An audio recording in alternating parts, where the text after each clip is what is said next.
कोणत्या दिशेला डोके करून झोपण्याचे शास्त्रीय नियम दिलेले आहेत. झोप हा दिनचर्याचा एक महत्त्वाचा भाग आहे. चांगली झोप माणसाला अनेक प्रकारच्या समस्यांतून वाचवू शकते.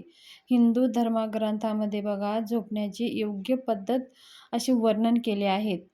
आणि तुम्ही झोपण्याची पद्धत आणि तुमचं बेड कसा असावा आणि हे देखील ह्या हिंदू धर्मशास्त्रामध्ये सांगितलेले आहेत. एखादी व्यक्तीचे आरोग्य हे कोणत्या प्रकारची दैनंदिन दिनचर्या पाळावे ह्यावर अवलंबून असतं. अशा परिस्थितीत झोपणे हा देखील सुद्धा एक महत्त्वाचा भाग आहे. जेथे झोपणे अर्थ फक्त झोपणे असा नाही, त्याच्या मागचे आरोग्याविषयी, प्रगतीविषयी आणि आपल्या जीवनाच्या प्रत्येक कार्याविषयी संबंधित असतं. अशा परिस्थितीमध्ये शास्त्रानुसार झोपण्याची योग्य पद्धत कोणती आहे ते आपण जाणून घेणार आहोत. शास्त्रामध्ये असे म्हटले आहे की व्यक्ती सूर्यनमस्कारानंतर 3 तास झोपावे. म्हणजे सूर्यास्तानंतर सुमारे 3 तासानंतर झोपावे आणि सूर्यास्तानंतर झोपणे आरोग्याच्या दृष्टिकोनातून चांगले मानले जात नाही. सूर्य उगवल्यानंतर कधीही झोपू नये. सूर्य उगवण्याच्या आधीच उठावे आणि सूर्य अस्त झाल्यानंतर 3 तासांनी झोपावे.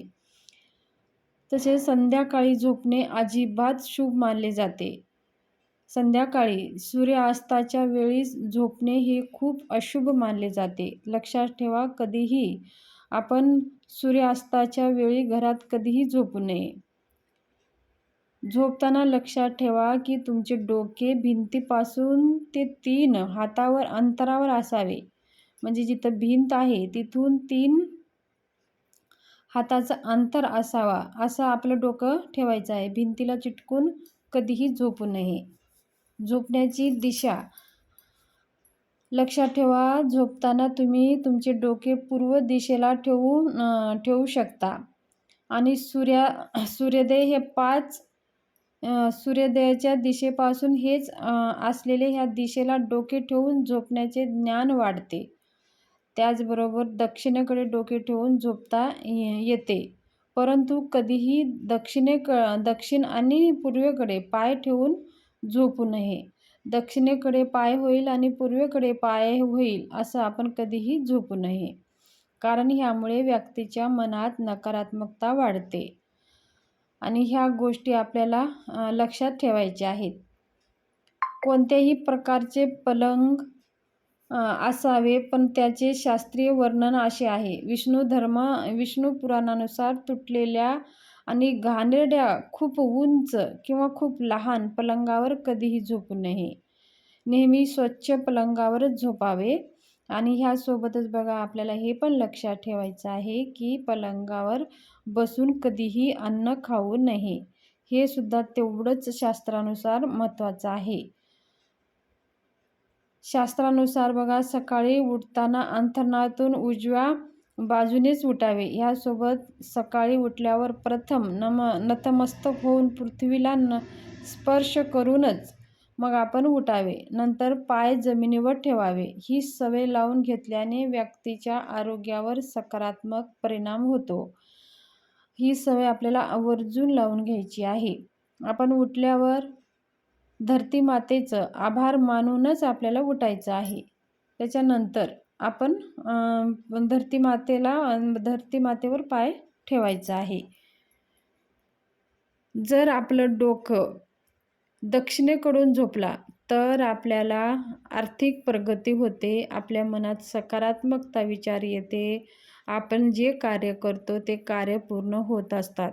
म्हणून आपलं डोकं दक्षिणेकडे असावं, पण पाय दक्षिणेकडे नसावे. हे शास्त्रानुसार योग्य झोपण्याची दिशा आहे. तसं तुम्हाला जर शक्य नसेल तर तुम्ही तुमचं डोकं पूर्वेकडे ठेवू शकता, पाय हे पश्चिमेकडे ठेवू शकता. अशा प्रकारे आपल्याला झोपायचं आहे. झोपताना कधीही पाय वल्ले करून झोपू नये. आपण काय करतो की बाबा पाय वगैरे धुतो, भांडे वगैरे घासता, हातपाय धुवून मग तशाच ओल्या पायानं आपण आपल्या बेडवर जात असतो. हे चुकीचं आहे. कधीही पाय ओले करून झोपू नये. झोपताना नेहमी आपण पाय स्वच्छ कोरडे करूनच झोपावे. आणि झोपताना बघा आपण काय करतो की काहीतरी खायचं असतं, सोप खातो किंवा काही सुपारी खातो आणि त्याच तोंडानं आपण झोपी जातो. पण हे चुकीचं आहे. कधीही उष्ट्या तोंडाने झोपायचं नसतं. शास्त्रानुसार आपण काही खाल्लं असाल तर ते सगळं पाणी प्यायचं, चूळ भरायचं. त्याच्यानंतरच मग आपण झोपायला जायचं. तर ही धर्मशास्त्रानुसार झोपण्याची योग्य पद्धत आहे. आणि हे असे तुम्ही नियम पाळून जर झोपला तर आपली प्रगती होते, आर्थिक प्रगती होते आणि आपल्याला झोपसुद्धा शांत लागते आणि आपल्याला आपल्या मनामध्ये सकारात्मक विचार राहतात. तर ही माहिती कशी वाटली? आवडली असेल तर शेअर, सबस्क्राईब, लाईक जरूर करा. धन्यवाद.